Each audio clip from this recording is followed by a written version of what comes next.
Me. All right. Now live. Okay. I think it is now live. Yeah. Okay.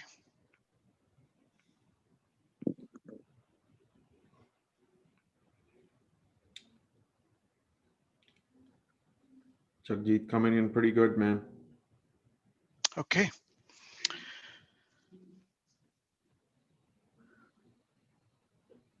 And it is recording.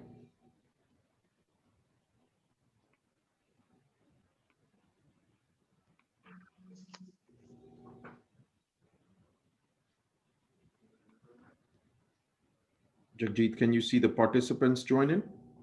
Yeah, we have about 30 people joining in. So let's give a few more minutes. Yeah. Should we message out in Slack? Make sure. Yeah, people get I it. think Vikas did it. Okay. that.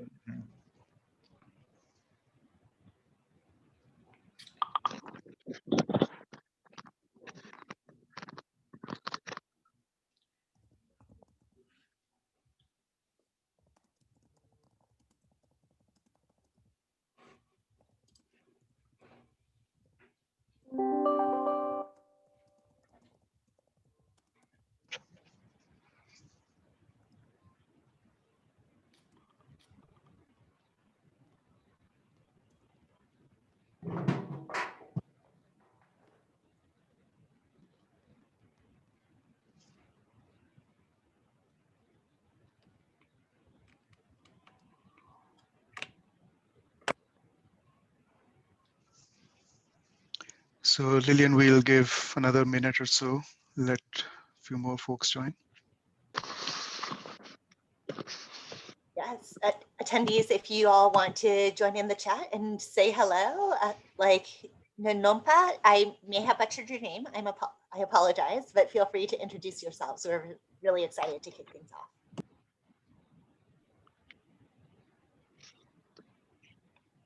And while we are waiting, if you want to paste in where you are from, we'd love to see the globalization here.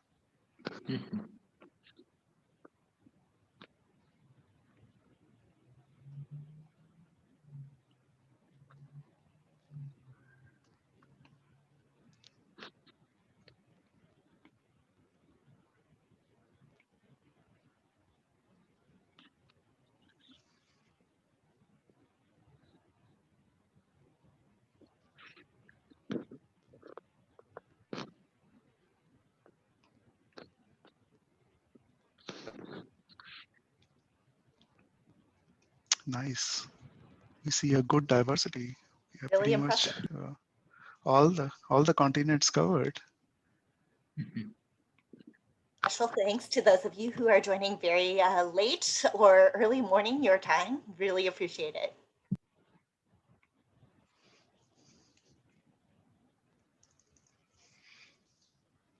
Okay, Lillian, I think if you're ready, I think we can kick us off. All right. Well, hello, everyone. My name is Lillian, and I wanted to really extend a very warm welcome to the MIT COVID-19 Hack for the Future Challenge.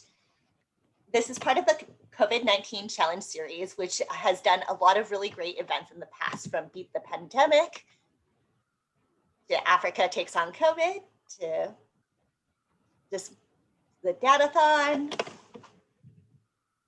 We can just click through the slides, but I just wanted to know that this is part of a very impressive series that a lot of you are alumni of and have taken part in.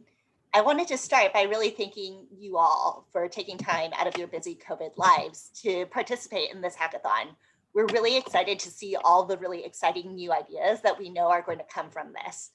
We designed this hackathon deliberately to surface the most creative solutions from this selected global community of a few hundred problem solvers. And we are hoping to use all of your diverse backgrounds to really help us encourage innovative, high impact, ethical AI-enabled solutions that are really versatile and can be implemented by businesses, governments, or communities across the health, work in teams, and systems tracks. We're really trying to address the most critical pain points caused or revealed by COVID-19.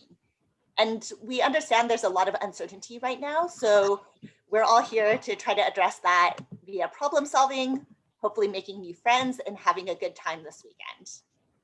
I wanted to thank our amazing sponsors here on the slide, specifically the Martin Trust Center, the MIT Innovation Group, and MIT Hacking Medicine, as well as all our other great sponsors, our mentors, our judges, our participants, and this planning team to make this happen. It really took a village, and I can't thank everyone enough.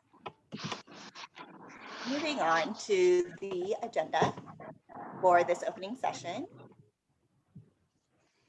I think there's the next slide, perhaps. Vikas will cover the schedule. Then we'll go into our amazing lineup of speakers. We'll go over some of the track prompts, and then we'll give you a brief introduction to what this COVID-19 series is all about. And I'll turn it over to Vikas to talk through the schedule. Thanks, Lillian. Next slide, Dijit.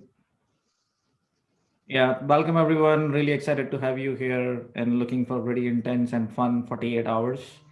So our first session is this webinar that we are here right now. It's kicked off at 5:45 Eastern time. Our next event on the agenda is the problem pitching that will occur at 8 p.m. Eastern time. So right after this webinar, we'll go to the problem pitching session.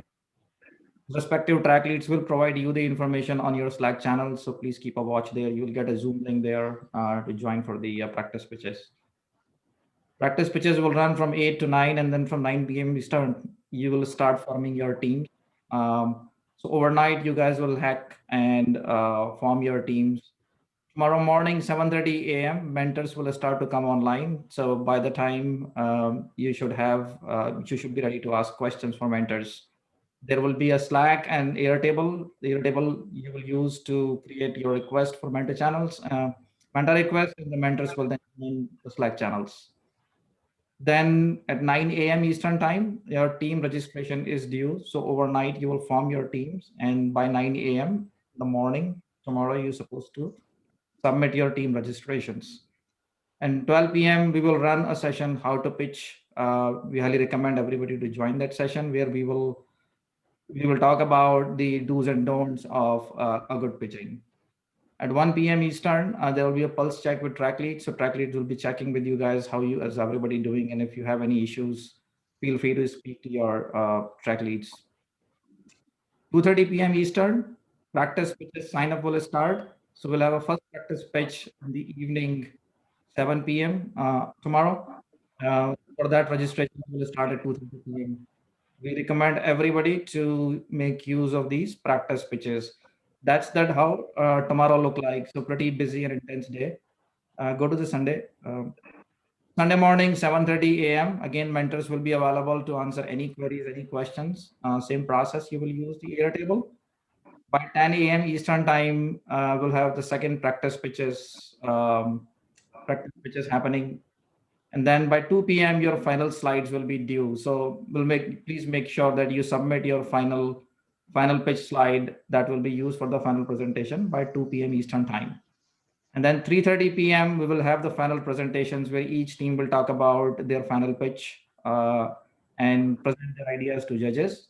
Judges will grade based on different criteria that are published in the other guides. And then by 6:30 p.m. on Sunday, that we will have the final ceremony, and we will announce the winners, 3 winners per track. We will announce those winners in this final ceremony. Hackathon will end exactly at 7 p.m. Eastern time. So next 48 hours, we are really looking to have fun with that.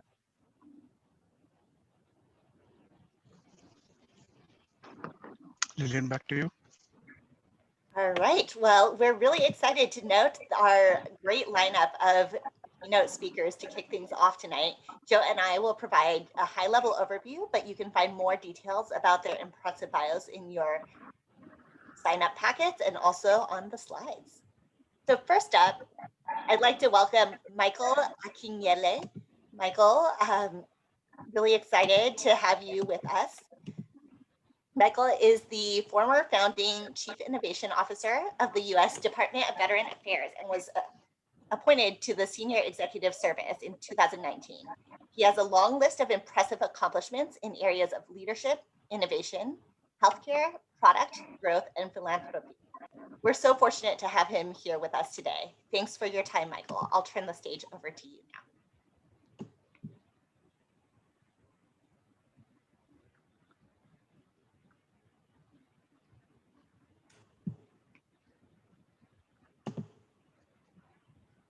You might be missing Michael. Let's let me take a look. Apologies, everyone, for technical challenges here.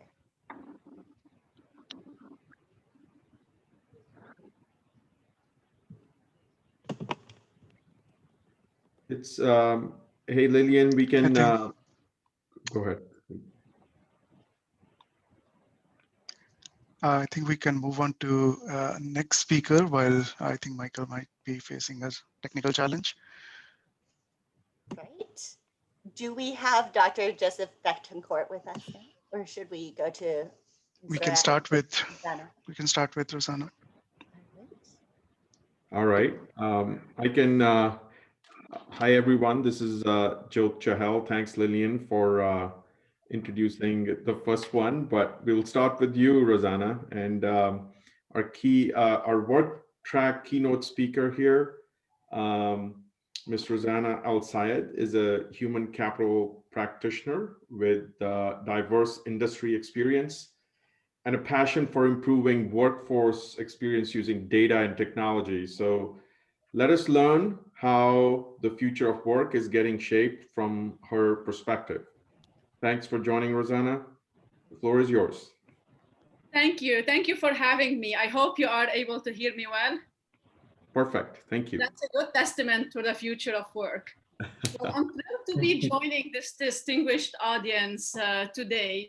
This topic is not new, right? Building organization of the future has been amongst the top most important priorities, the challenges that companies are facing. Innovative solutions are more and more centered around cognitive technologies such as AI, machine learning, robotics, process automation, predictive algorithm, and so on. As technologies grows in sophistication, almost every job is being reinvented. That put more pressure on our role as a human capital professionals. At the core of this discussion is the impact of all of these technologies along with labor market trends, needs of multi-generational workforce, gig economy, digital enterprise, digitization, skill gap, socioeconomic inclusion. These topics are now becoming CEO level issues, and I'm sure like you have been all been close to kind of the discussion and evolving landscape in that sense. In my experience, the value proposition of robotics and AI has been proven across many great use cases. Clearly, the technology is increasing at an even faster rate, while human adaptability rises at a slower linear rate, right? The change is hard. It requires a lot of capability building. As it pertains to the longer run, you have those who see it as a rainbow bridge right into the future, and you have the skeptical view of those focusing on the overpromise and pitfalls of AI. I think it comes down to the promise of AI and how you demonstrate return on investment. We have witnessed how COVID-19 pandemic has forced significant transformation. And I would say the impact has been even more significant in the world of work. While some of these changes have been accelerated in terms of digital transformation, right? It would have taken years for some of this to be implemented. We are facing additional pain points that has been caused or even revealed more so by the COVID-19 pandemic, mainly around the future of workforce, the future of workplace, and the future of work styles. The journey is not any less complex as you might see. That to say, you know, the social experiment of COVID-19 has refocused attention on people and wellness agenda. inviting leaders to not only re-examine established policies and practices, investment and benefit, but also to rethink the future of work in a different lens. It is pushing to strengthen the foundation for companies to operate in a fast-paced, ambiguous future. This is not going to be the only pandemic we face after all, so we need a strong foundation. So these challenges require major cross-functional attention, effort, collaboration, and I think this this hackathon is a clear testimony to the innovative thinking, and a future-focused solution that the world of work is still in need of. That to say, you know, I wanna share just some key needs and pain points that we see. These are things to consider solving for. So this is my kind of some key insight that I would like to share with participants. The overarching need is for solutions that enable organizations of the future to move faster, adapt more quickly, learn more rapidly, and embrace dynamic career demands. The key is in solutions that are dynamic, economically viable as always, and scalable, right? We operate in a global environment. The immediate challenges that I will note here, and I'm sure like many of you would have witnessed directly or indirectly, well-being and health has been prioritized and became front and center. Social benefits of home working is still unclear, and the psychological concerns are real and hard to properly measure. Inequities have surfaced due to work from home, and employers are now playing kind of a more expanded role in their employees' financial and health well-being. So this well-being concerns will push companies to not only deploy effective solutions, but also to be able to timely measure impact. These are stuff that are not existing today. Work redesign and culture is another bucket. Agility plays a central role in organizations of the future. So while we became more agile as a result of what the crisis pushed us to do, we don't want to go back to old ways of doing business, right? So we need effective tools to help the companies rethink processes and jobs that are performed by essential workers, and those in jobs that require physical presence, right? How are we going to operate if this becomes, the future becomes more of similar reality? We need to evolve adoption to agile models of working in a post-pandemic environment. And in terms of culture, we are really struggling to figure out how we're going to enhance engagement, how we're going to invite more collaboration, how we are boosting productivity, right? We are using tools and deploying certain tools, but we don't know how it looks like in the future. Is it delivering on the intended purpose? Performance is another bucket. You know, current performance systems are outdated. How different do we need to measure, how different the performance needs to be measured in light of future of work, and what tools and metrics do we need for that? While these challenges will continue to take shape and tomorrow's and be part of tomorrow's work challenge, they are not going to go away. They invite, you know, there are certain aspects that invite even a deeper look across the work cycle. So think of HR technology, right? Tools have not quite caught up. Human capital management systems need to be done well, so they are not standing in the way of a strategy execution. Quality and accessibility of jobs bring forward the role of talent acquisition. With the employment market now in turmoil as a result of COVID, efforts are needed to reimagine the hiring process. And there is urgency to attract the right type of talent and enable more effective matching. How can we use AI to better distribute jobs, enabling better access and more effective ways to mobilize talent? In terms of career, you know, nature of careers is changing.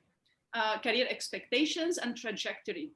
Long career spans, issues of age and life transition will be even more important in the future. How can we prepare people to enter the world of work even when everything is changing?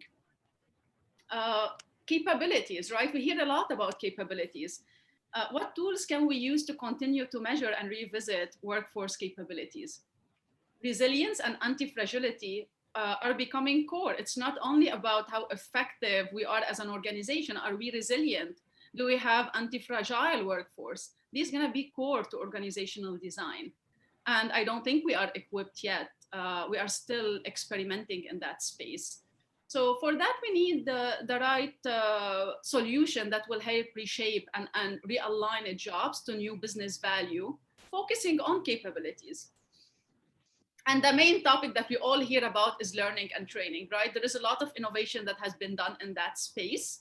But as organizations, we still struggle with measuring effectiveness. How do we really capture this value add of these different learning investments? Since the rapid pace of technology is changing, and demands for career-long adult learning, innovation and training tools will broaden this accessibility and boost efficiency. But we need technologies that will support organizations upskill and reskills the workforce in a faster way and in measurable ways. We often see the investments, but it's harder to measure how quickly it's being translated on the job and what it means as people progress throughout their career. So we need to rethink that while keeping in mind a future with a new type of learners, right? Reality might look different. Diversity and inclusion is another key challenge for us as a society, right? Tools that will help enable continued transparency to leaders in order to observe the impact of their decisions on upward mobility. So we want leaders to be more accountable in sense of diversity and inclusion, and we want to be able to provide this social upward mobility, but we want to be able to see the impact of decisions as we are making them. So we are not always catching up and kind of being in a reactive mode. Rewards is also, a question mark. As we, capture the productivity benefits of these evolving technologies, can we think of comp in another aspect, compensation? It's one of the drivers of disparities. As we deploy a lot of work to machines and algorithms and so on, is there a way to reinvest some of the savings in the workforce? So this is a long list. With that, I would just like to offer some thoughts, advice to hackers about potential pitfalls and fundamentals to keep in mind, right? There are so many areas of focus that we can use help, but here's some things also to think about from a practitioner's standpoint. While we will continue to witness changes in expectations for what's normal, the baseline of what's acceptable about data and privacy is changing, right? But the ethical questions and blurring the lines between personal and professional has been on the rise. As HR professionals, this is something that we keep top of mind. Practitioners are learning about the right questions to ask. As these technologies evolve, it's a foreign space for them. So in order to inform decisions, we need more transparency. It's not only about return on investments, the how matters, and we all play a role in setting the right foundation for the future. The other fundamental I would share is the interaction between a future of work and the future of systems in terms of fraud, security, governance, right? A good example here is the apprehension that was illustrated with the pitfalls of big data. How do we build and test machine learning algorithms and elevate the use of data to consider concerns, including data security, privacy, malicious use, and potential issues of bias? This is also, relevant to some of the key challenges shared earlier around recruiting and talent acquisitions and key decisions on how you progress people within the organization. Think of danger of allowing the tool to drive decision-making. Danger of optimizing outcomes and behaviors based only on tools, especially if we don't know how data is being combined to make decisions. Building a trust is one of the key challenges, right? We have in an organization in terms of building the right culture, right?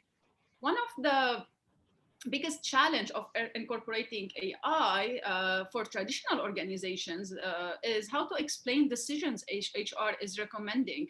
And as we are operating in a global environment, how we can defend these decisions. We always kind of see small cases and so on, but as more regulations gonna come to place, there is the fundamental aspect of how we are using these decisions and what else we need to supplement.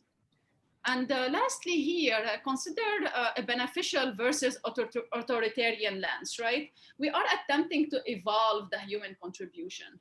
Do we want to build tools that will restrict autonomies in the future? So that's a question.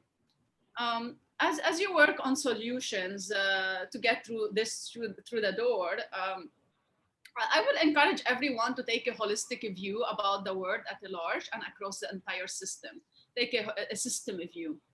It's good to answer interesting questions, but I would encourage you to think of impact. From a stakeholder perspective, yeah, the ultimate goal is to be able to prove improved business impact and return on investment.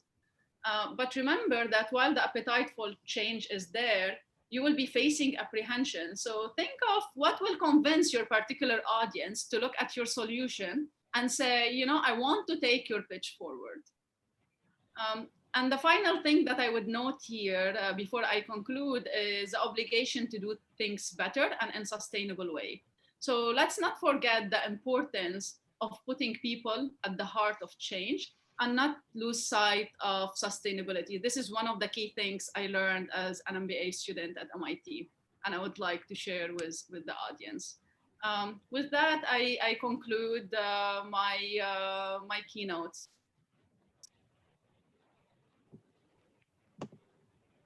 Thank you so much, Rosanna. That was amazing. We had so much to learn. And in fact, someone messaged me saying they wanted to hear this recording on half speed so that they could really get at all the insights that you just dropped. So thank you so much for that.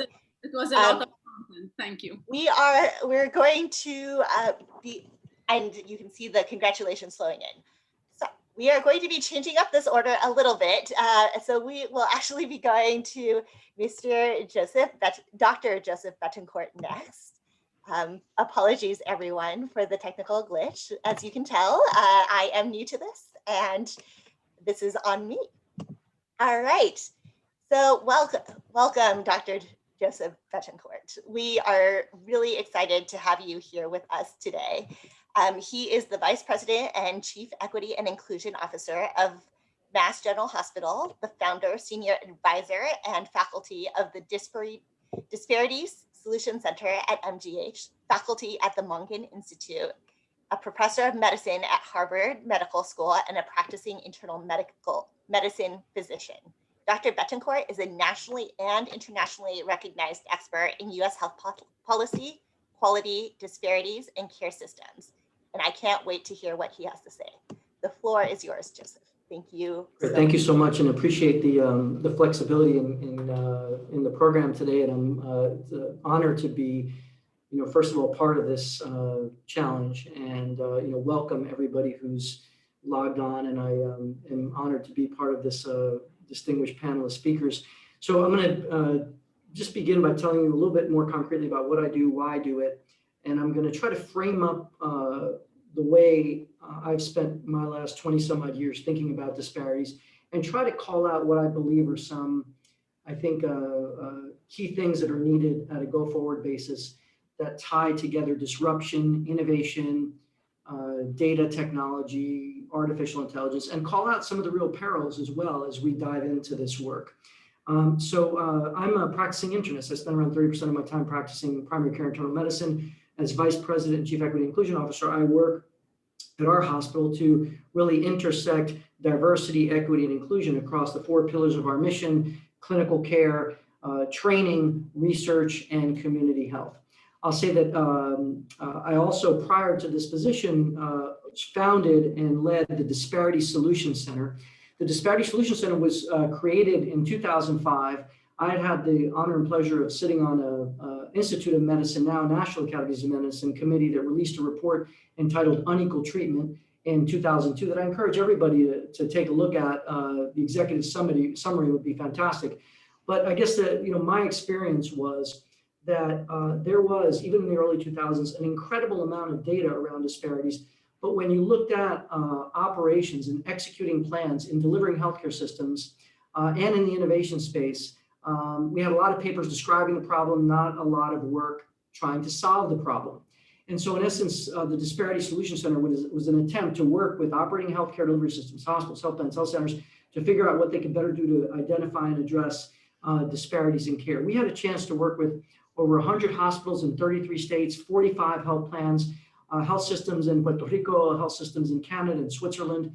So what I'm sharing with you doesn't just come from my head or come from the Bullfinch building in Mass General Hospital where I'm seated. It really comes from an understanding of the needs of the, I'd say, not only our nation, but the globe to some degree, and the types of things that are necessary now and that are really ripe for disruption and innovation. And I think I've been bothered over the years because I don't think we've brought enough of this creative thinking to the care and improvement of care of vulnerable populations. So by way of background, I'm originally from Puerto Rico, grew up in a bilingual bicultural home. This work is not a job to me, it's a passion, it's what I'm committed to. And certainly I try to figure out every day how we can make sure anyone who enters our door gets the best we have to offer, no matter who they are or where they're from. And that's fundamentally what drives our work. And that we also do it not just within the healthcare system, but also think about a doorstep in the community to bedside approach to this work. Now, I want to kind of draw a quick picture here about where we are and where we're headed. There's no doubt that over the last 7 to 10 years, we have been driving towards this concept of value, fundamentally changing the way we are aiming to deliver healthcare by the way we pay for it, moving from quantity of services to quality of services. This has created the opportunity to do 3 things that have never been done at once. First, access to care. How do we create access that is meaningful? And we've learned here in Massachusetts, you could provide an insurance card to someone, but that does not meaningful access make. And we've seen a lot of disruption in that space where the Walmarts of the world, the CVSs of the world have understood that convenience and transparent pricing are really essential to the new frontier of access. And of course, that includes virtual, where we were headed. But fundamentally, what they were able to do was disrupt places like ours, bricks and mortar, by creating new mechanisms of convenience where you could drive into a parking lot, park easily, walk in, get a gallon of milk, get a strep test, see how much you pay for it and get your result and be on your way. And so access is a key part of this journey. And so I think this idea of hacking into access becomes one that is very intriguing. Second is we are trying to do more around quality. How do we take the best science and democratize it to make sure that it is deployed to the needs of diverse populations, not just those who have a high degree of health literacy, high degree of tech literacy, and are well connected into the healthcare system. So fundamentally, on the quality space, we are thinking in whole new ways about wellness and about population health, and population health meaning how we manage populations of people with conditions like diabetes or heart disease. And so it's not the traditional public health definition of population health. It is population health as defined by condition. So a departure, but nevertheless, hacking into population health, thinking about how we can be creative in our approach to engaging and facilitating the care in community of individuals with chronic conditions is another important target. And driving all of this innovation and change are the cost pressures that now penalize us as hospitals for having patients readmitted inside 30 days, which has fundamentally changed how we do transitions of care. They used to be drive-by transitions because when we discharge patients, if they got admitted back to us, we just got paid again. But those types of penalties have made us think about the care continuum around discharge all the way to care at home. Incredible amount of technology there, wearables, virtual care, kind of connecting people in the home. These were the things that were happening, I think, at the back end of 2019. And we also have financial skin in the game now for patient experience and for preventing medical errors and the like. So as we think about the new kind of frontier of value, it does bring together this idea of access and quality driven by cost. Now, we are trying to do this in the care of diverse populations and in a history that tells us that if you look at some of our nation's largest killers, minority populations tend to do less well than their white counterparts, whether it be poor outcomes for diabetes, heart disease, cancer, infant mortality, HIV/AIDS. That data is real, it's clear, and it's driven by a series of fundamental factors, including a long history of structural racism, including the very powerful social determinants of health, and this concept that yes, your zip code is a better predictor of your health outcomes than your genetic code, because it tells you a lot about your kind of environment, access to fresh fruits and vegetables, access to space to exercise if you're a diabetic, transportation policy, and whether or not you're able to take a bike, whether a highway comes through your community. Those social determinants, socioeconomic status, access to education are all critical and are the single largest contributor to disparities in health, based on a history of very deliberate policies, I'll just say, that aim to segregate communities, and I would argue now are really driven by structural racism. So we're tackling the social determinants. Access to care, I've talked about, another large contributor to disparities. Minorities are more likely to be uninsured, but it's not because they're not in the workforce. They just tend to work in jobs that don't provide employer-based health insurance. And then finally, the work that I do, which is the area of disparities in healthcare, a robust literature that tells us that if two patients present to an emergency room around the country today with chest pain, and the only difference between them is the color of their skin, minorities are significantly less likely to receive cardiac catheterization, angioplasty, bypass surgery, cardiology specialist care. If you have two patients with end-stage renal disease on hemodialysis, minorities are significantly less likely to be put on the renal transplantation list, and it's not because they didn't want to be on the list.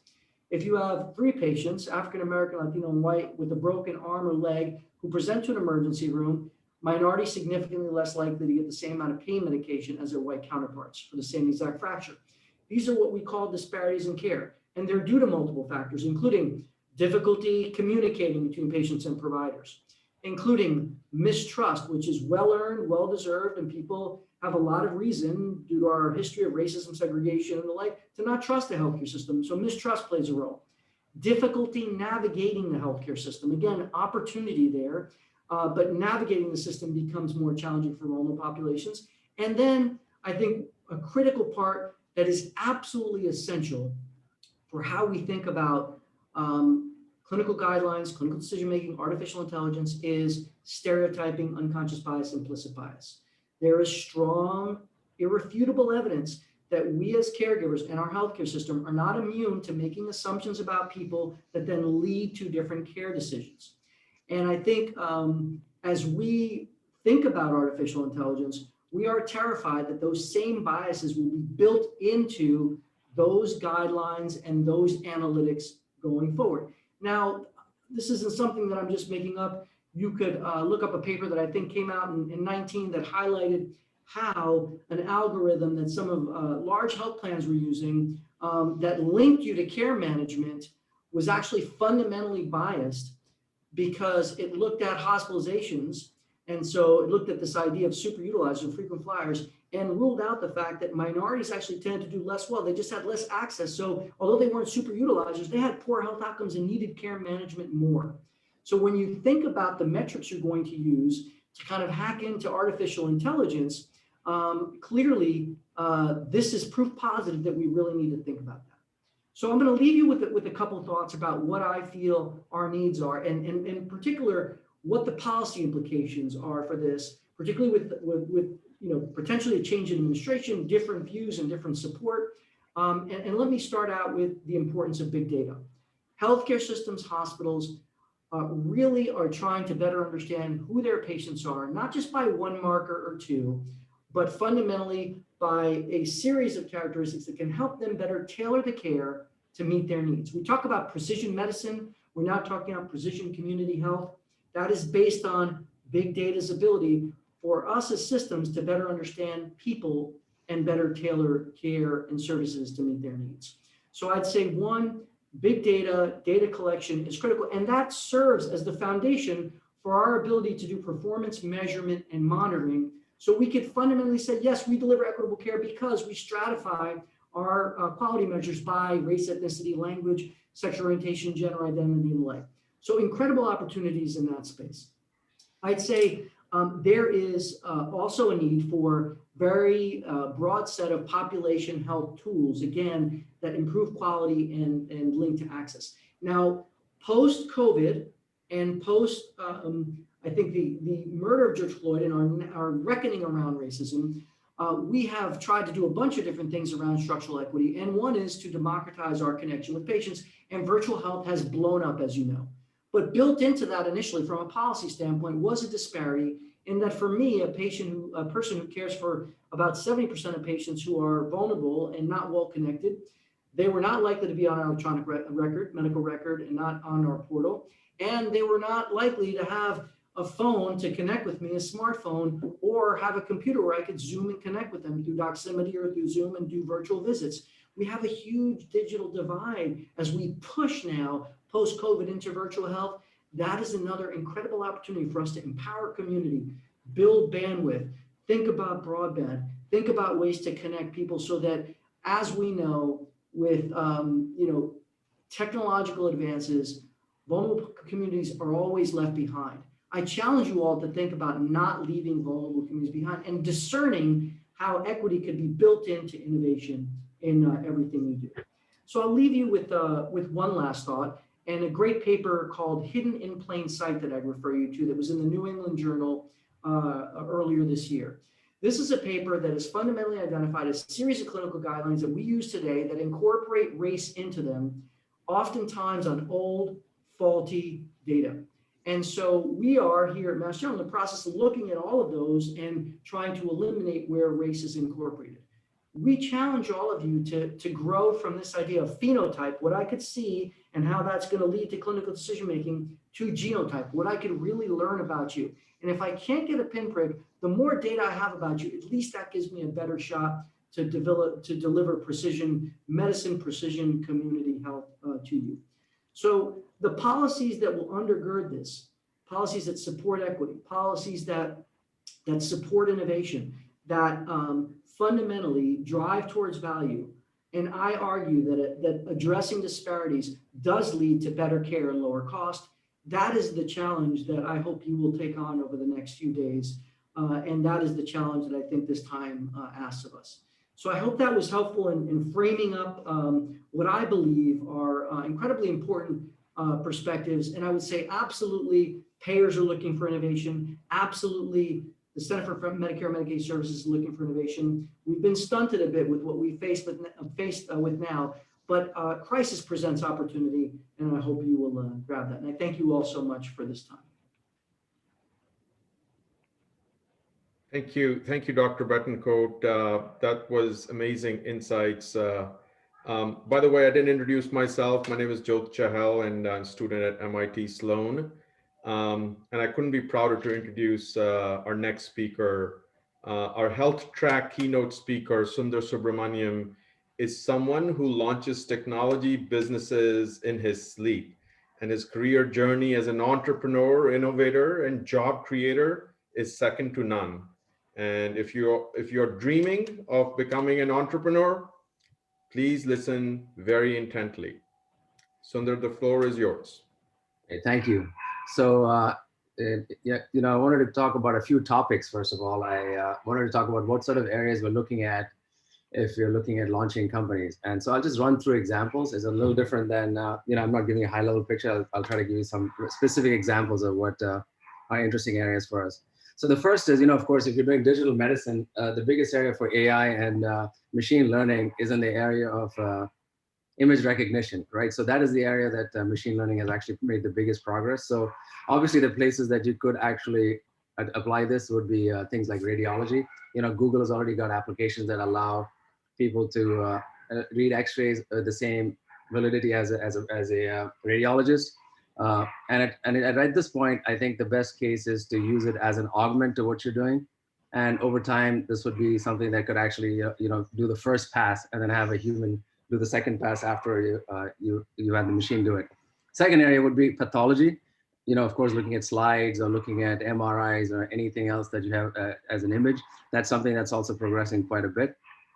And in this area, like we said in COVID, what's happened is because of telemedicine, there's been a big application of what's happening in the telemedicine area. So people want to access software, AI, and doctors remotely, but things like dermatology, there's a company called Asclepius that what it does is using a camera, you can actually identify skin diseases. And that's something that, with telemedicine is something that can augment the human. So you don't need to actually have a doctor every single time you're looking at somebody.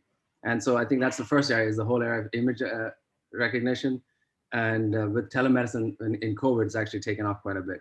The second thing is, using existing data. I think we've talked a little bit about social determinants of healthcare. There's a company called Algorex. What they do is they take your medical record and they'll take social determinants. For instance, if you're in an area that you don't have a car, you don't have access to good healthcare, and in that case, they might do something as simple as sending you an Uber or sending you food that make sure don't have malnutrition. So very small interventions can prevent big disease down the line. You don't want them to show up to an ER, especially when there's disparity. Very small interventions can stop larger problems down the line. And this is actually a company that's exploding. It's looking at existing data, merging it with social determinants, and trying to do interventions to prevent further chaos. Companies like SIFT, what they do is they take your medical record and your insurance claims, et cetera, as well as whatever information they can get, and try to do interventions to prevent you from ending up at the hospital. So that's one thing, taking existing data, writing mostly ML or in some cases AI code to do interventions there. The other one is, because of this COVID, we have new data streams. There are companies that do tele-ICU. There's a company called SIBA. They'll connect all the devices in the ER and even in an ICU.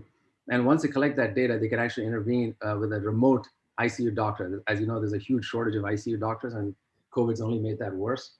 And so when you have that kind of data, you could do other things. The biggest benefit they found actually is not just having a doctor remote and being able to increase the productivity of that doctor, is the idea that when you correlate all these different readings, you can actually prevent sepsis. Sepsis is one of the largest killers in the ICU, and usually you detect it too late. But with machine learning, you can actually detect sepsis before it occurs, and you can dramatically lower the death rate and the cost of an ICU, because once you get into sepsis, it's a whole different issue. So that's another area. So because this is a new data stream that didn't exist, or it didn't exist in good form until recently, and it's been accelerated by COVID. There's a company called MedMinder, and they would essentially, when you discharge somebody from a hospital, they'll give you a machine that tracks your adherence to medication, which is a big issue. Now, if you correlate that with things like blood pressure and other sensors that you might have in your home, which this machine can actually take, you now have data in real time on what that person is doing once they've been discharged, and you can prevent rehospitalization, something that you've heard about. So applying ML to that, who are the people most likely to be readmitted, and what kind of intervention can you do? Obviously, you can also add telemedicine to this so that you can actually see things. And when you do that, you start to get additional benefits from that. So that's another area. What new data streams are being created from this new world, and how could you use that to build new applications that access this data and do interventions. One other thing is, for instance, training. There's a company called Authors, actually MIT professor helped me start that. And the idea was, instead of, when you look at teaching medicine, like nurse training, for instance, how do you teach them remotely without having access to, right now it's a hard thing to train people given what's happening. And the idea is, instead of having a multiple choice question, and no patient shows up as a multiple choice question, what if you do deductive things? So for instance, you go and say a patient shows up with a certain number of symptoms, what do you do next? And you might say, I want to take the temperature, I want to do an MRI, I want to take their blood. You then, based on, as you ask questions, you get results back from the system, and eventually you come to the conclusion, you diagnose that patient. Now, every person may get to that path differently, and an expert gets down that path usually a similar way. And you can start to match people to approaching problems like an expert, and you use machine learning for that, as well as how the people move their mouse and other ways to interact with the system to try to figure out how sure or confident they are about their solutions, so you can try to intervene in that thing. That was now it's a part of Elsevier, which is the largest nurse education company, and they're using that for training people. So even as simple as training people could be changed. I mean, first of all, because of COVID, you now have to do a lot of these things remotely, or you have to do things where you cannot sit next to that person and teach them, and that's another thing that's become big. Finally, one other thing is, an area that's very interesting. You heard about this. It's kind of the opposite of discrimination. Is genomic medicine. So if you get, the simple ones that are today, and something are simple, the most applicable are things such as cancer and rare disease, where a single mutation, a SNP or a single mutation will affect what happens to your disease. So in that case, those have been very strong signals, right? So you get a very strong signal, and that lets you correlate that to a particular intervention. And that's already been done. And you've got companies like Foundation in Massachusetts that do that. And you correlate that to the clinical history, you can actually get quite interesting. What's really interesting going forward is, as you know, they've been able to sequence the entire sequence of a person. And as you get bigger data sets with the entire sequence, what you could do is you can find weaker signals, right? As you power the system with more data, you can get weaker signals. So as your N gets larger, you can find things that, for instance, affect diabetes. It's probably hundreds of SNPs and mutations, not just a single one like in a cancer or a rare disease. And I think that is the future. So if you can actually get access to these big data sets and allow it to able to run machine learning algorithms and AI, you could actually try to find interventions for those sorts of things. And going further into that thing, what are the targets? I've seen systems where people read papers in a particular area and identify targets that could be interesting to hit, and also look at your library of compounds, or in some cases antibodies, and see which of these things could be interesting interventions for those particular targets. So I think given more and more of the data coming into genetics and the large amount of data, so if you have the genetic information along with the clinical history of that person and large data sets, there's a huge amount of opportunity in putting those things together. And finally, just coming directly into COVID, one of the big issues you've got is testing and tracing in COVID. You've got things like, you've got the sensitivity, you've got the specificity of PCR, you've got antigen tests. You've also, and in some cases, you might even use an antibody test for things like IgM, and which catch a signal early. And the big issue you've got is you've got lots of trade-offs. If you do a PCR test, it takes a little while to get the data. If you do a antigen test, you get the data right away, but it's not as accurate as a PCR test. And sometimes, if you have multiple antigen tests, that may be better than getting a PCR test that has a long gap before you get that information. So how do you trade these things off?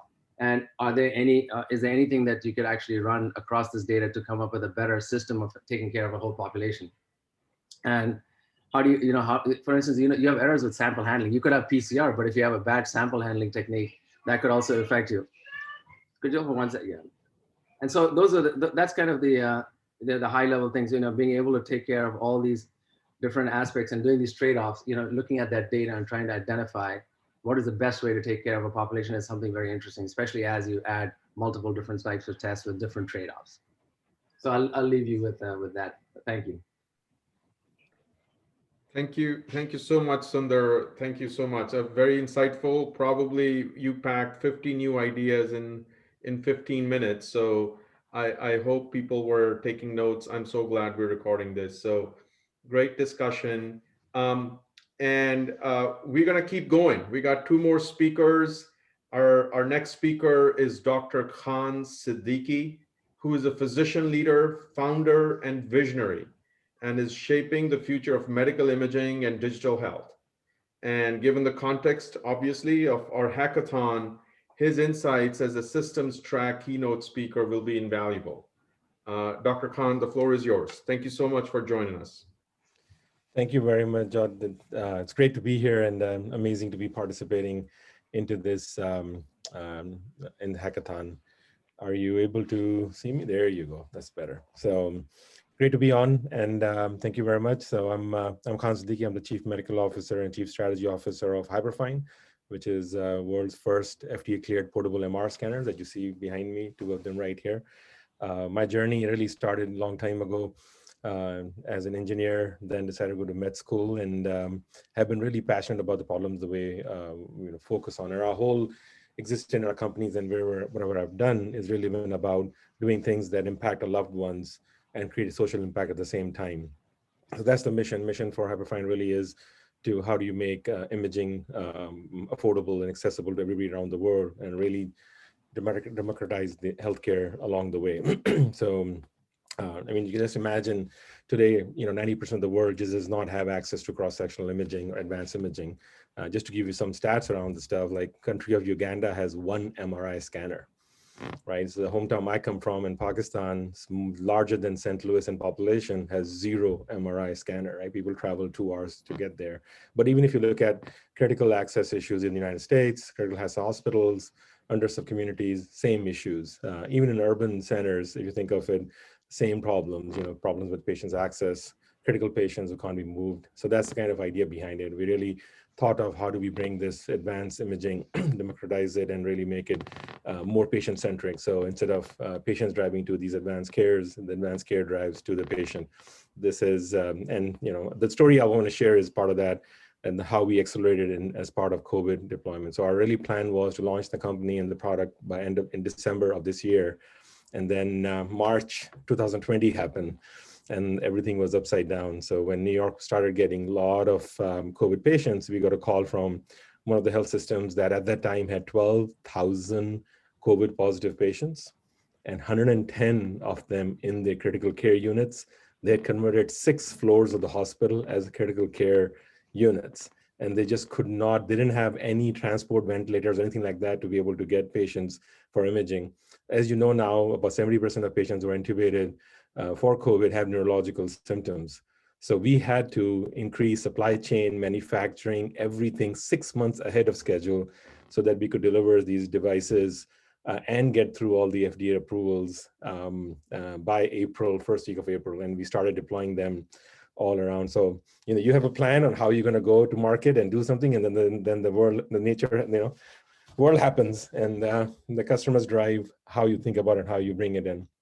So, we're deployed everywhere nowadays, and it's really been fascinating to be part of this journey, really understand what happens to the patients and how do you actually think about imaging. We've also partnered with Gates Foundation to really address global health needs for imaging. So for example, MR is one of the best indicators in detecting infant asphyxia. And as you know, hypoxic injury during childbirth, it can be very easily treated if it's detected within 6 hours of the birth. And all it is, you're reducing temperature of the brain of the baby or the head of the baby and cool it to really let the brain heal itself and then do cognitive therapy to improve it.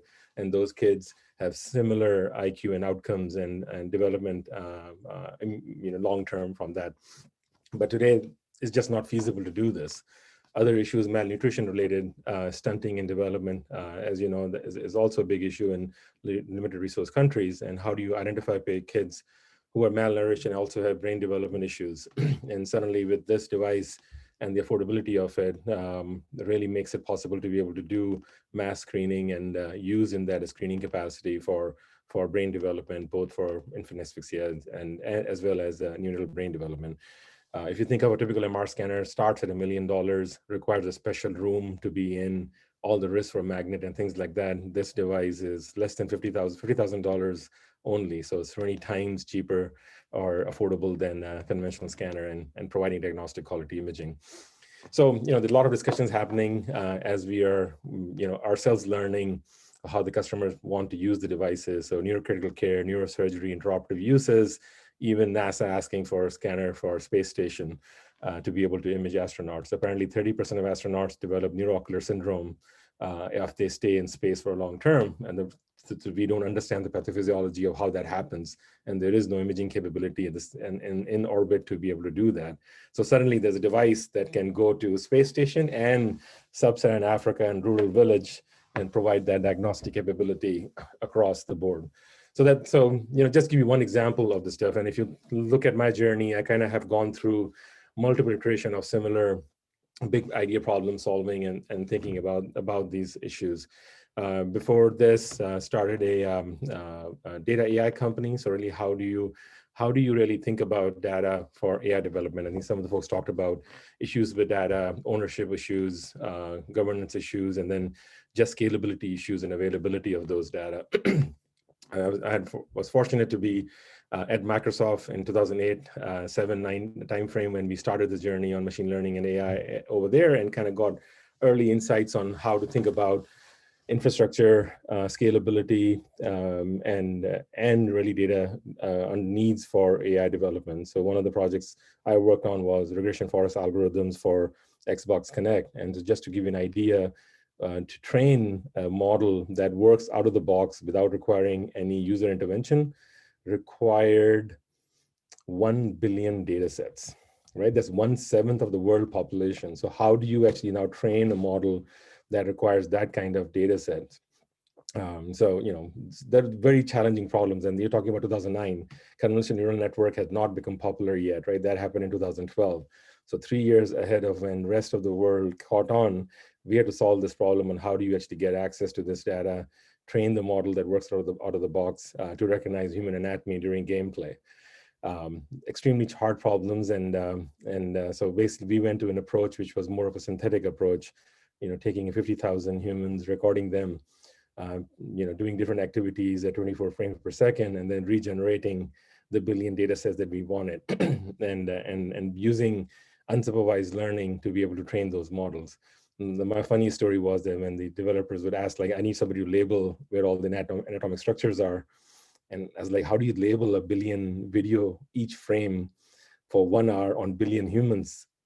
You just can't do it. And so we had to build models and methodologies where you can label data sets automatically. So anyway, learn a lot on how to think about scalability of data and storage of data, and just deployment of that kind of at that scale. So the Hopper, which is the data platform company that we started, the idea really was that in our philosophy is that patients own the data and they have should have full control of it, as well as enterprises who have access to data. So how do you enable virtual private clouds where data can be shared with complete control and governance for machine learning and model development without exposure risk and without risk of data leaking out for other parties, and also provide a way to make sure data is not abused by people who are building the models and have all the privacy and security around that stuff. Before that, I started a company called Higgy. If you go to a grocery store and pharmacy and see the blood pressure kiosk, so started that from scratch, scaled to now over 12,000 locations, 65 million patients on the platform. And one of the stories I want to share over there is that, again, this was not our idea. I've always been fortunate to have right customers who come up with brilliant solutions and cases to solve this stuff. So I got a call from Rush University Health System saying that they have a hypertension crisis problem in the homeless population in Chicago. They have patients coming up who are homeless in the ER in hypertension crisis, costing the system, 3.5 million annually in just homeless care because of stroke-related issues or cardiovascular-related issues that show up. How do we implement a program using Higgy to identify these patients earlier on and provide access to them to care earlier on? So they developed a program in which they deployed Higgy stations in the homeless shelters in west side of Chicago. So just to give you an idea how much dramatic improvement that did to the homeless population. So nationwide, we see about 2.5% of blood pressure done on our devices. So we do about 1.5 million screenings a week. So 2.5% of those are in hypertension crisis, meaning systolic 180 and diastolic over 120. In homeless population, when we started the program, it was 9%. So 9% of homeless population were in hypertension crisis when we were screening them. And today, they're less than 1%. So the homeless population in Chicago is better controlled on hypertension than the nation is, right? And that's kudos to the team at Rush Health System who actually enabled that aspect of it. And really, once we started thinking about these things, because our deployment primarily is in grocery stores, really understood what does it mean to have food deserts and how do you think about this food desert. And the other thing really understand as problem scalability, adoption, and the community interaction point of view is that there's a huge aspect of social influence on health behaviors, and not only social determinants of health, but also influencers in your community, in your family, in network that influence you to make healthy decisions. So one of the early learnings we had was that in Southside Chicago, the pastor had much higher influence in driving healthy behaviors than a physician did. So how do you work with the community leaders how you identify them and work with them to really drive those behavior change that needs to happen to provide lifelong care and lifelong, health-related aspects of it. My inspiration, I'm going in reverse order here. So my inspiration for doing all this really started with my parents, both being physicians, especially my mom. She, from earlier on being a gynecologist and obstetrician, was involved in maternal and child health and national policies and WHO policies nationwide, representing Southeast Asia in those regions. So just seeing somebody as a role model at home that was thinking about global health and thinking about how do you create policies and treatment decision algorithms to impact millions of people, And as I got into clinical practice and thinking about, as a radiologist, how can I provide that scale-wide care that I saw my mother do, and she became a huge inspiration, role model for me to go in the direction that I have gone towards. So I can keep going, but I think I've covered the high-level topics around data, supply chain importance. One of the, just to cover from what we realized at Hyperfine, as this pandemic was starting, we were thinking about our supply chain flexibility, manufacturing flexibility. We manufacture the devices in New Hampshire, but a lot of the suppliers are international.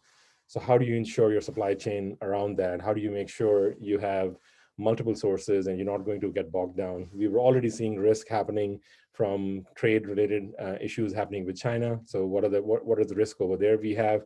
Can we look for international suppliers that can do it? But what it forced us to do is really think about critical components for a scanner and how can we do it in-house?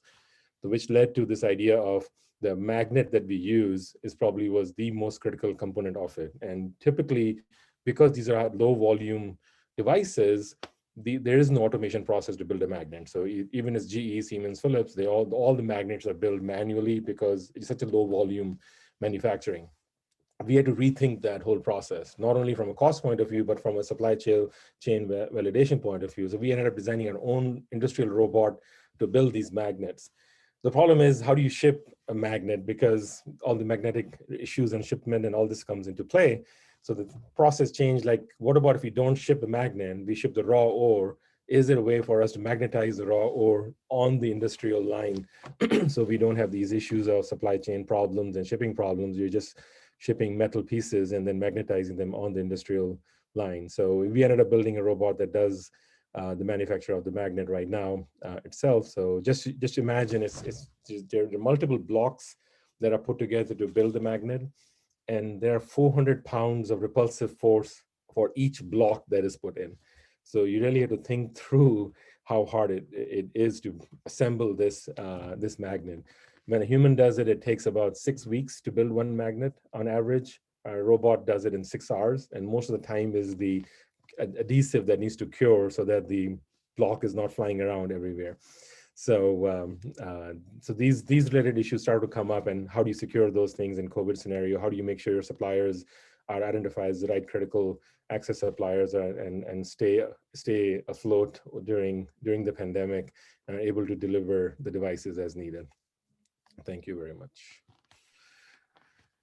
Thank you so much, Dr. Siddiqui. Thank you so much. Really appreciate the journey, the innovations, really appreciate. So coming to the last keynote speaker here, Mr. Michael Akinyele is the former founding Chief Innovation Officer of the U.S. Department of Veterans Affairs.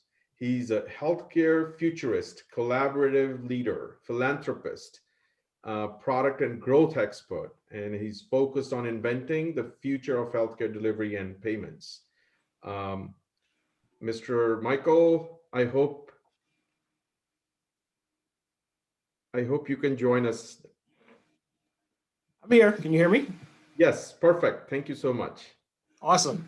All right, great to see you. Thank you. Likewise. Thank you all for having me. I think it's always interesting to be in one of these type of events because ultimately it's an opportunity to talk to a lot of different people and kind of share a little bit about my journey. I'm excited about this because of the topic. I think that it's really a global event from what I understand.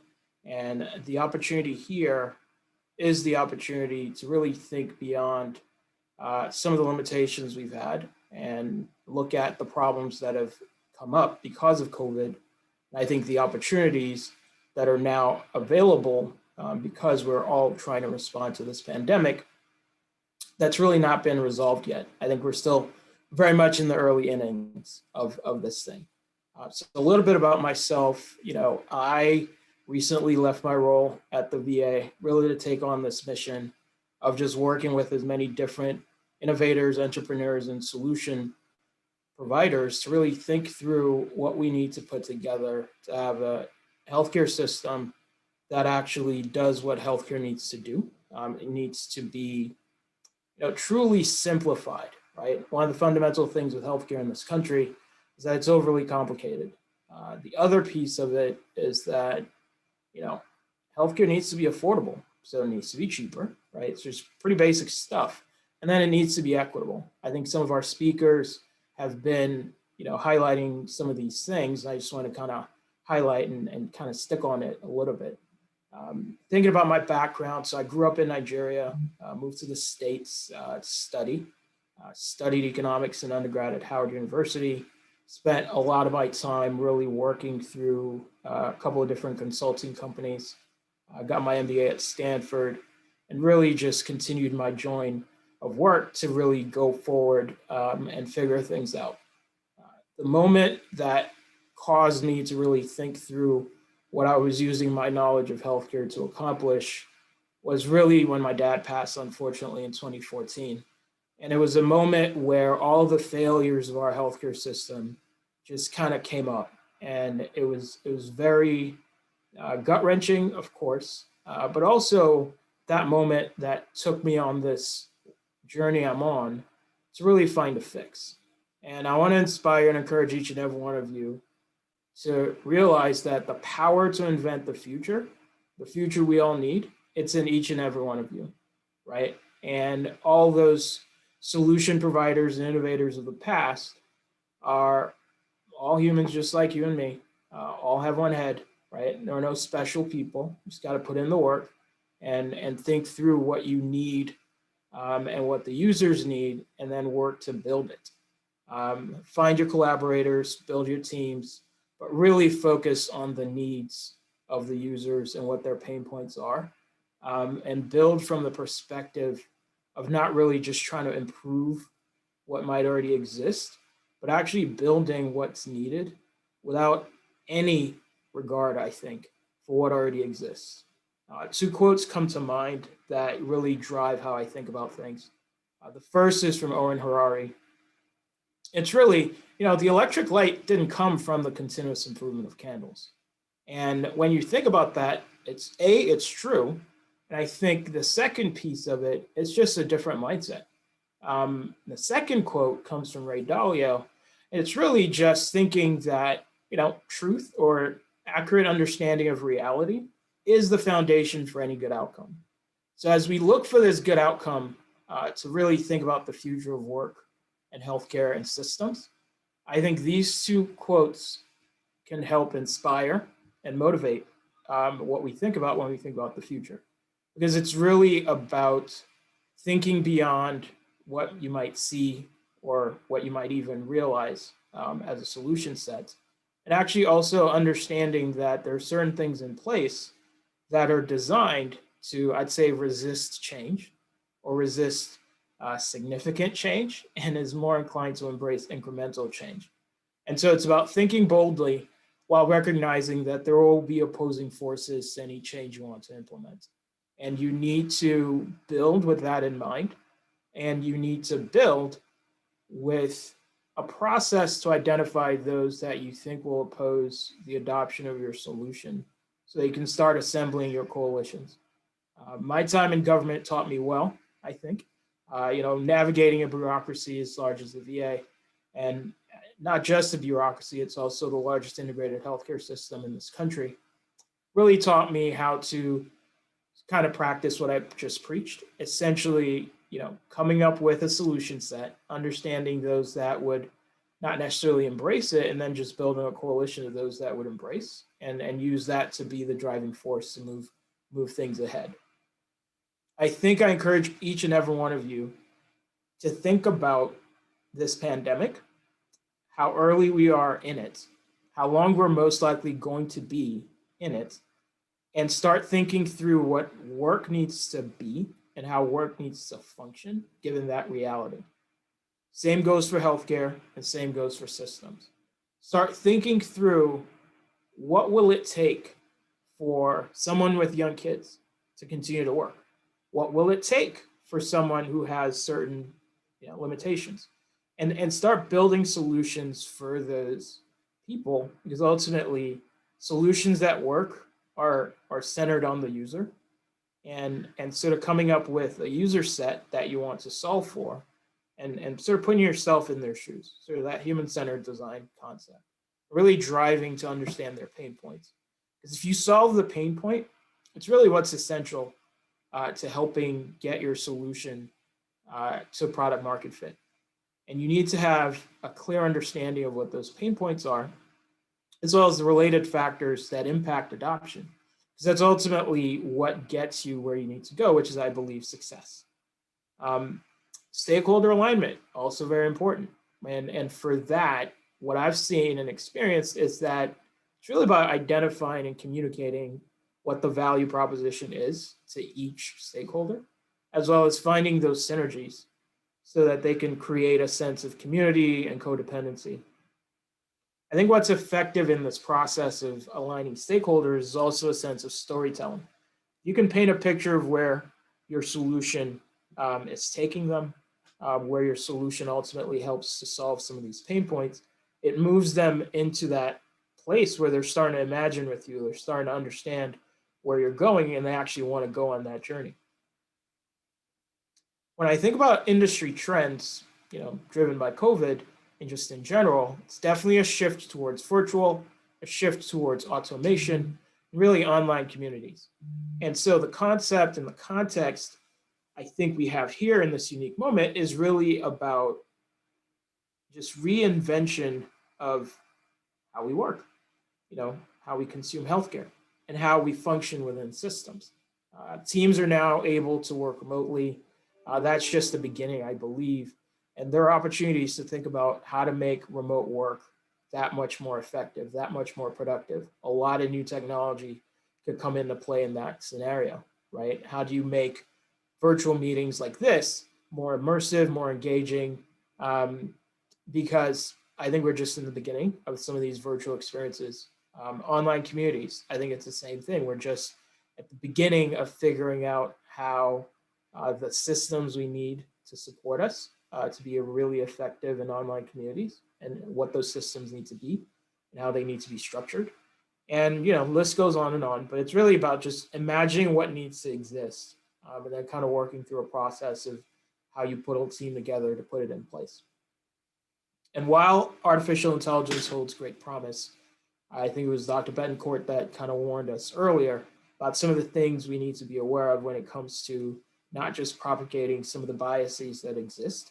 And so I'd basically just echo that and say, you got to ensure that the sources of data or information we use are reliable and representative. And this applies across healthcare, across work, and systems. And so the context is, it's not only the ethical approach to have, but it's also the type of approach that gets you results and gets you AI that's actually intelligent, and increasing the likelihood that what you're doing will actually be good and add sort of a net benefit versus harm. I'll give the example. If you rely on a broken clock to tell time, you would assume the clock is giving you the right time. You're not going to spend a lot of effort really looking at other cues that could actually give you a better, accurate, or more accurate sense of time. And so if you believe that your AI, because the algorithm works, is good, but it's essentially based on bad information, you're only going to get bad information out of the other side. And so I think it's essential in thinking through what the structures need to be, that the information set is reliable and representative.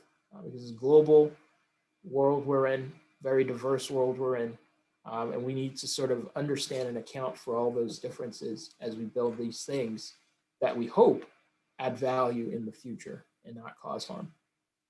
So, in closing, I encourage you all to really think boldly, execute pragmatically as you invent the future of work, healthcare, and systems that focus on solving significant pain points and taking advantage of opportunities for disruption that have emerged because of COVID-19. I'll repeat, the power to invent the future is within each and every one of you. I'm on my journey to invent the future, and I look forward to seeing some of the solutions that you all will put together. And so thank you all for participating. I'm going to thank the organizers for having me. I thank the fellow speakers for sharing their wisdom and insights and projects. This is very much what we need to do as a community to really get us where we need to go. It's in you. Don't wait for someone else. We can do this. Thank you. Thank you. Thank you so much, Michael, and thank you all the speakers. Just amazing insights for all of us. Keep inspiring us, keep inventing, keep on hacking. And thanks again on behalf of the MIT team and the hundreds of participants who are benefiting from this. We really, really appreciate your time tonight. So next is Abigail. Abigail is going to be sharing with our participants and give them detailed information about the different tracks we have. All right, Abigail, floor is yours. Awesome, thank you. Wow, I mean, what amazing speakers we've had throughout this kickoff. It's such inspirational ways to think about some of the pain points that we are asking you to create solutions for this weekend. At this time, we'll be going through our 3 tracks and their respective prompts. This is intended to be a high-level overview meant to familiarize you with each track. So for our first track, AI and the future of health. The first example we will go through is prompt 1, digital health. How can digital health, DHT, including AI-powered software and devices, telehealth, mobile devices, and robotics improve healthcare, medicine, home health, and/or public, global, and community health?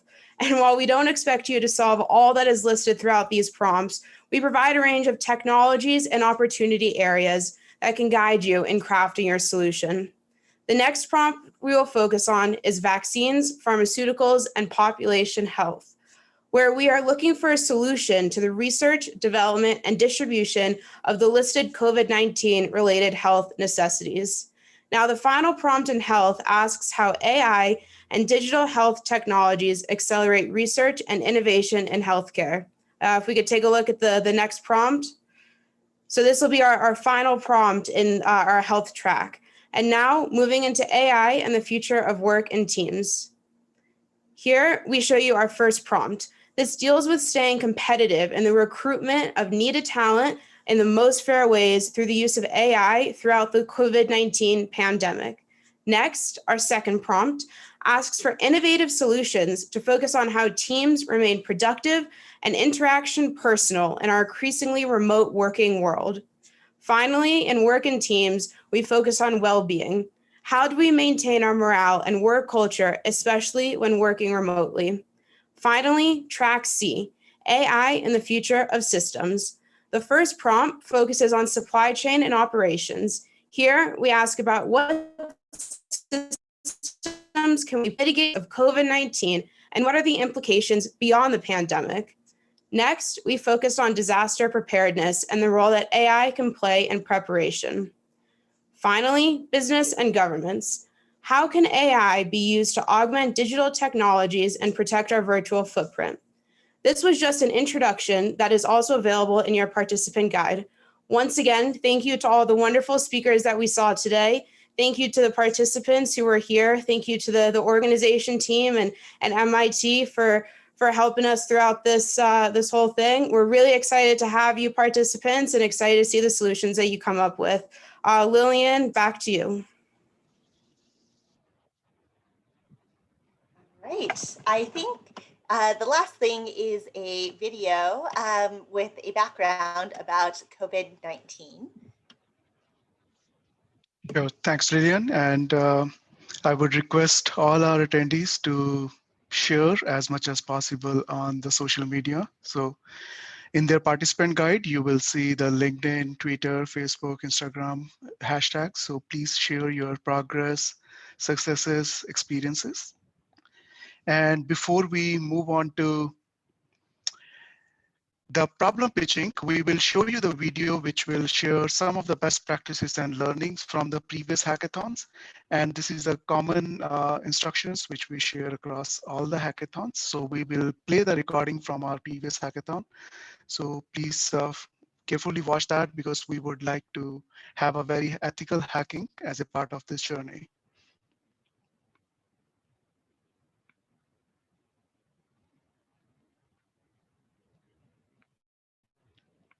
is we call Hack 101. It's really an expectation of what is going to happen over this coming weekend, what you should expect out of it. Hacking Medicine, which is one of our partners as part of this, has really had a mission of democratizing healthcare innovation through the use of healthcare hackathons, especially from a design thinking and user-centric perspective.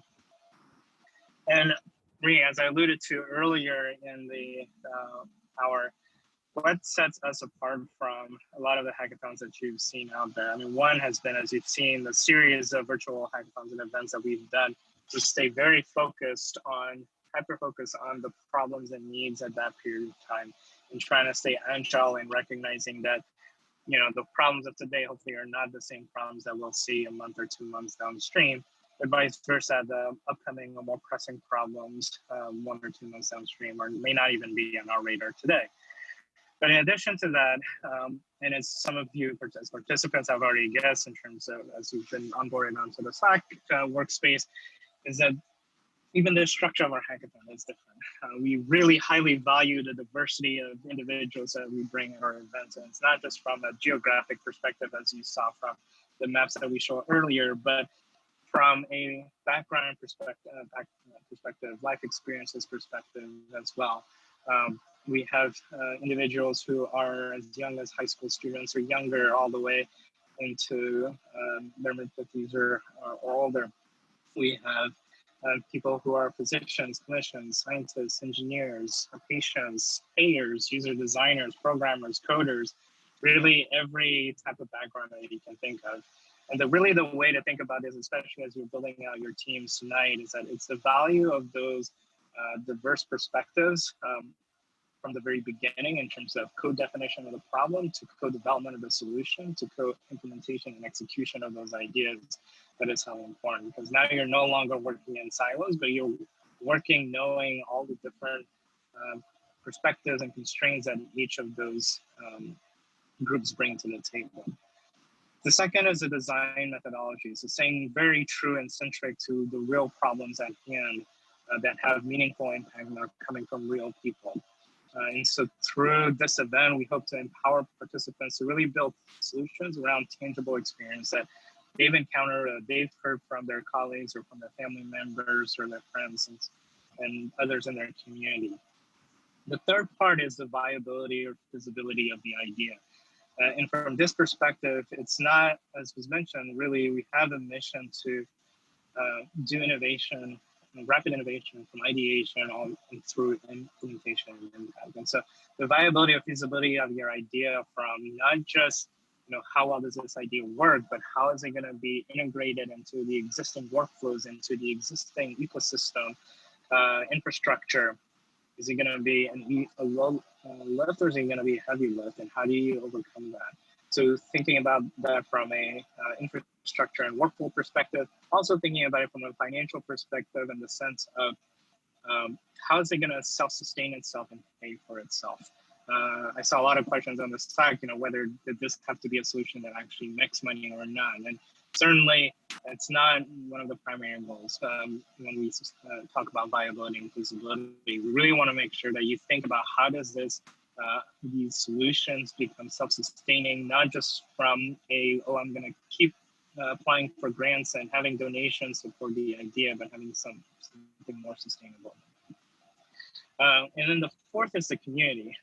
As much as we would love for every single one of these ideas to continue for days, weeks, months after this weekend, we realize that there's a multitude of reasons about why ideas or why teams are able to progress or not progress. And so we hope that, you know, through these events that we've put together and through the activities that we do after the event, that we are fostering a community of innovators and entrepreneurs and problem solvers, change makers who will take some of what they've learned throughout the weekend, who will take some of the network that they've built throughout this weekend with the teams that they've worked with or the mentors they've interacted with, the partners they've worked with, and continue on that path to solve and address some of these issues and problems. We consider it success if you're able to take those principles and, you know, work on a whole new problem or work on a whole new different solution that addresses the same problem that you were highly motivated to work on this coming weekend. And so for us, hacking isn't about the traditional sense of gaining unauthorized access or breaking into things. But really for us, hacking is a creative application of ingenuity. So we really want you guys to think outside the box and really bring any ideas that you have to the table. And don't be so quick to shut down those crazy ideas that are coming from other parts of your team.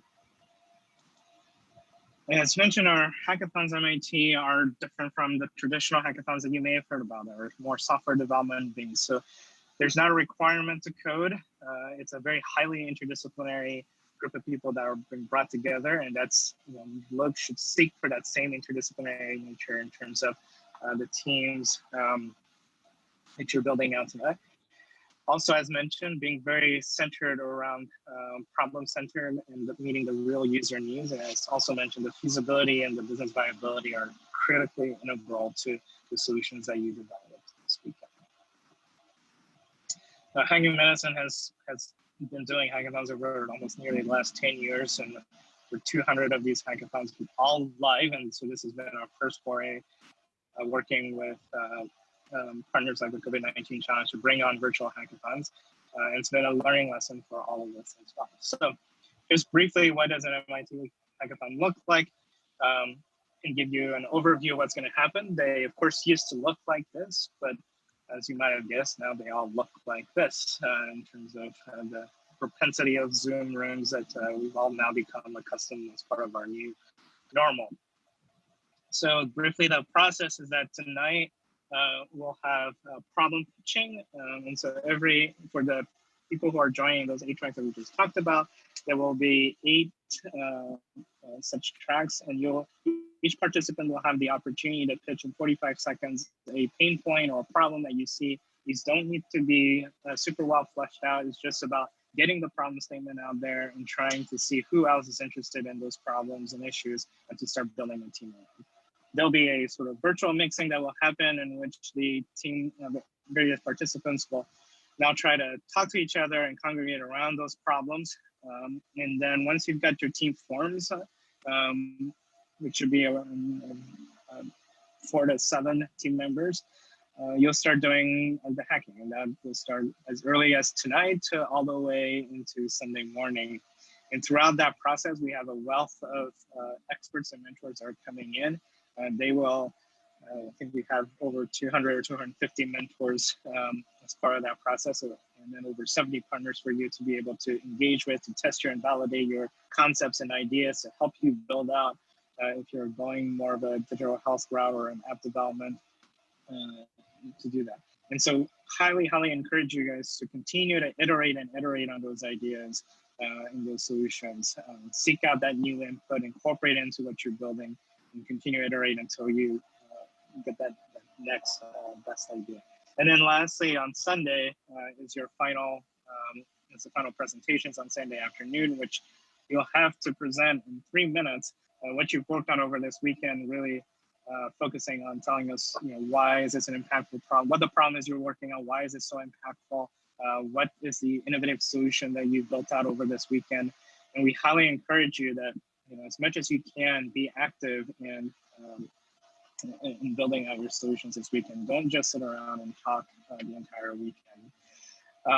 And then, of course, in the last part of that presentation, addressing the implementation, or what will you do after this weekend to bring this idea to bear into fruition. And so just quickly, as mentioned, problem pitching later this evening, hacking or mixing, and then hacking through the weekend and getting that feedback from the mentors and experts, and then again, iterating as much as you can. And then finally, the final presentations. And just a couple of hack do's and don'ts. And you've heard me say this before earlier. The hack do's is open yourselves to crazy ideas. Really leave your job titles at the door. Really, this is about the best ideas coming to light and coming to the top. Seek out very, very diverse teams. This is also part of the judging criteria as well that we seek out as well. Don't be afraid to reach out for help. There's a wealth of expertise and experience, not just within your own teams that you're building out, but across all the participants, across all the mentors and the partners, and even our own MIT organizing team. This next point of fail fast and often, as you've heard me say this before too, is iterate and pivot. Give due diligence to the idea and testing it. But if you're hitting a wall and you're seeing it's not going anywhere and that idea doesn't have any more traction, go seek out the next best solution to address that problem. Again, stay very, very focused on the problem and solving that problem, not what new piece of technology you want to bring to life. And then lastly, really be active and build something, whether that's a piece of code, whether that's a mock-up, a prototype, wireframing. Really do things actively to give us more credibility in terms of the traction behind your idea. Some hack don'ts is don't worry about patenting. And as you know, this whole event is an open source license, and so really to help foster that open environment. It's also too early to even think about talking about patenting or ownership at this point. Don't develop too broad of a solution. So similarly, as we're going to push you to really focus down on the problem that you're going to be working on, you're going to have to do the same thing about the solution. So really make sure that the solution you're building is truly fixing that particular problem you decide to focus on. And it's going to be a continuous cycle going back and forth between the problem definition and your solution development. Don't be negative and don't be shy. Really make sure that everyone on your team gets a chance to contribute effectively to your team. And if you're saying that people are not being team players or they're taking a little longer to come out of their shell, bring them out of that and make it a welcoming environment for everyone to contribute equally and effectively. So in that sense, also don't monopolize the conversation as well. And as mentioned, don't only talk, but take action and try things out. Try and test and validate your concepts and ideas. Do user surveys, go out into the community, talk to individuals. And a good hack is based on a good story that meets a real need. And it's a problem that can be iterated and a solution that can be iterated and scaled and tested. And so just to recap, again, identify the problem, break down that problem, brainstorm for solutions, and continue to iterate and improve. And with that, I see that one of our keynote speakers, Dr. David Rue, has been able to join us.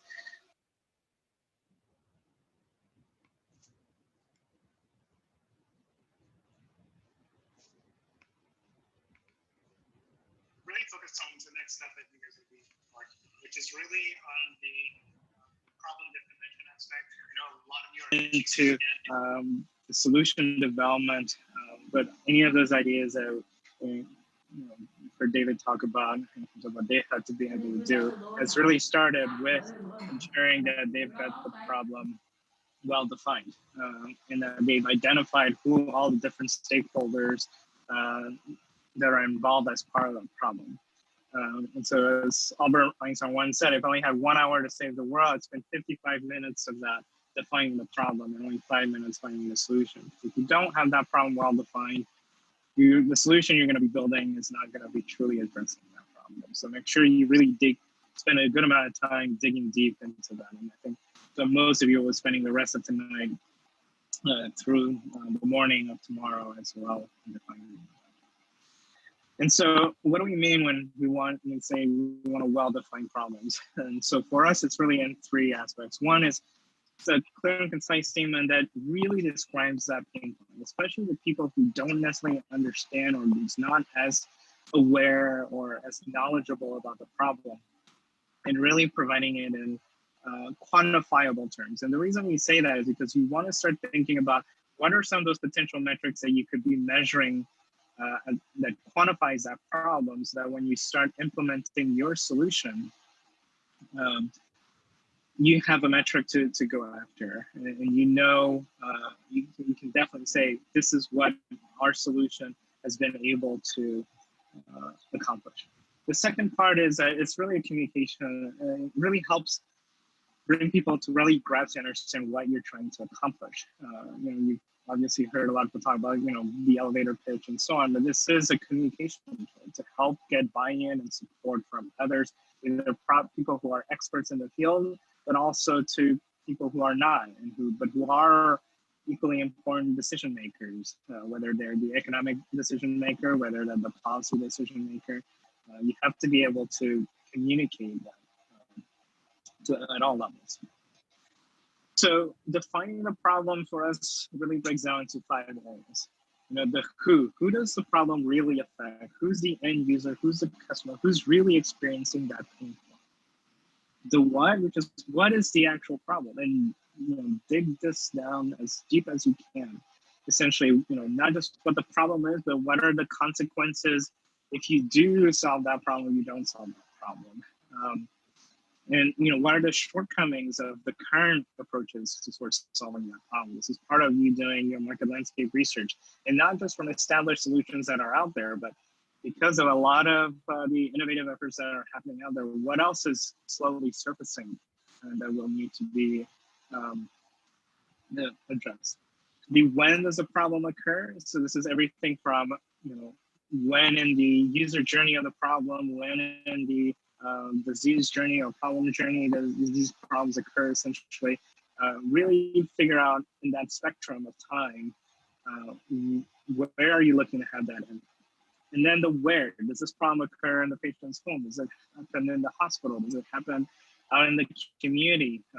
Because the solution for the same problem across different ecosystems, even whether it happens in the United States versus Africa versus Europe, really hone down that component as well. And of course, the most important question, which is the why. Why is it going to be such an impactful problem to solve? So, as Esther mentioned in her talk, don't focus only on solving short-term problems, but finding those short-term problems that have long-term longevity as well, that give you a runway, a pathway towards fixing a short-term and a long-term problem.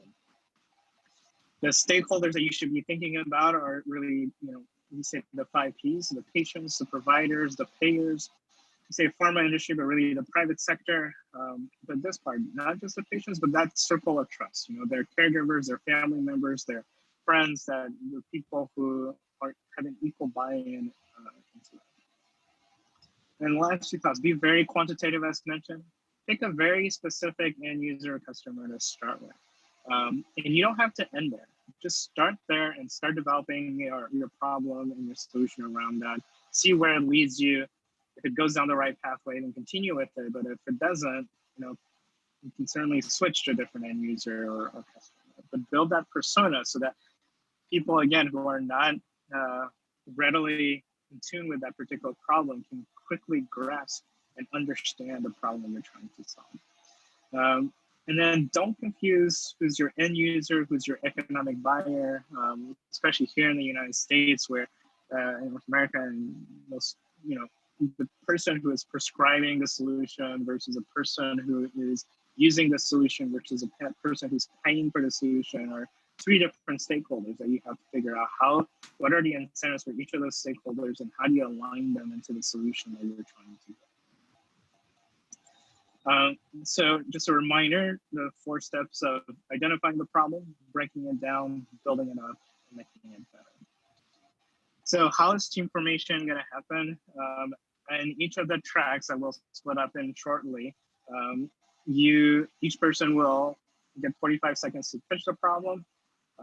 You will then have an opportunity to essentially jump into into individual side channels that are around each of those problems, talk to other team members, and highly encourage you to shop around.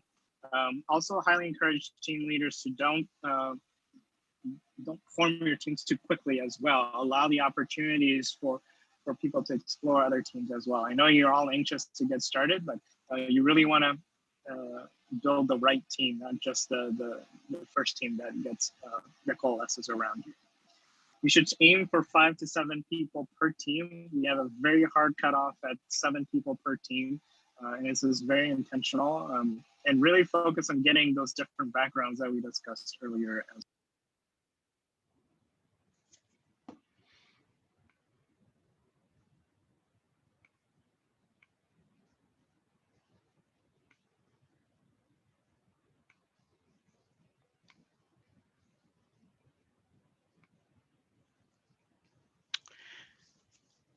So this was our Hack 101. So if you go to the participant Slack channel, so you will actually can access the participants guide where you can see all the instructions as well as all the tracks.